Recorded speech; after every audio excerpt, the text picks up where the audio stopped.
sa mga dalagko nga balita subong nga adlaw.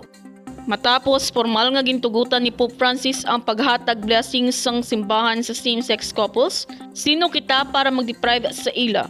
Amo ini ang nanging reaksyon ni Reverend Father Angelo Colada, Director of the Archdiocese of Jaro Social Communication Office, sa naging desisyon sang Santo Papa para formal na nga aprubahan ang pag-bless sa same-sex couples sang mga pari sa Katoliko. Suno kay Colada, hindi na bago ang paghatag sang parish priest sang blessing sa mga tao nga nagapalapit sa simbahan. Pero ginaako man sini nga madamo sang klase sang blessings nga pwede mahatag ang parish priest, kaangay sang blessing para matabog ang malaing espiritu, blessing for a fruitful life, kag iban pa. Gin-esplikar man ni Colada nga wala sila gakontra kung ang purpose sang pagpangayo isang blessing sang same-sex couples or couples in irregular situations amo nga magpangayo sang kapatuwaran sang sala, pagbago sang kabuhi o kung magpangabuhi sang mas malapit sa Dios. Suno pa kay Colada nga dapat tandaan man sang publiko nga hindi parish priest ang nagahatag sang blessing sa mga tao kundi Dios kag instrumento lamang sila.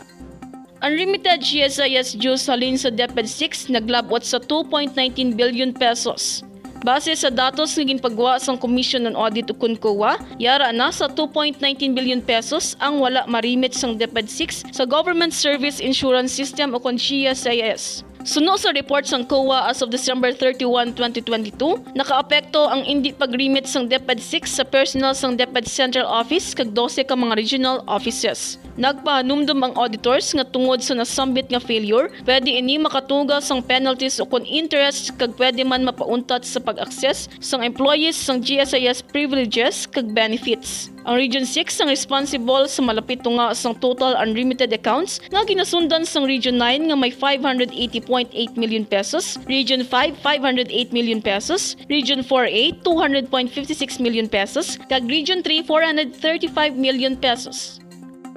Pag-asa liwat nga nagpahanumdom nga maghanda sa El Niño nga mag-uumpisa sa Enero tubtob Abril sa masunod nga tuig. Liwat kin pahanumdom sang Philippine Atmospheric, Geophysical and Astronomical Services Administration ukon pag-asa ang tanan nga local government units ukon LGUs, government agencies and offices stakeholders kag publiko sa Western Visayas nga magpreparar sa posible epekto sang mas malala nga El Niño. Ini kasunod sa ginhiwat nga 4th regular council meeting sang Provincial Disaster Risk Reduction and Management Council nga ginapamunuan ni retired Chief Police Colonel Cornelius Salinas, kaupod si Provincial Administrator Raul Benias, kung sa diin ginpresent sini ang El Niño Phenomenon Outlook and Implications. Suno kay Engineer Ferdinand Rubin, Weather Specialist 1 sang Pag-asa Iloilo, nagkonsundo ng weather forecast para sa masunod nga 6 ka bulan, makita ang halin Enero hasta Abril 2024 nga maka-eksperyensya sang magamay nga rainfall.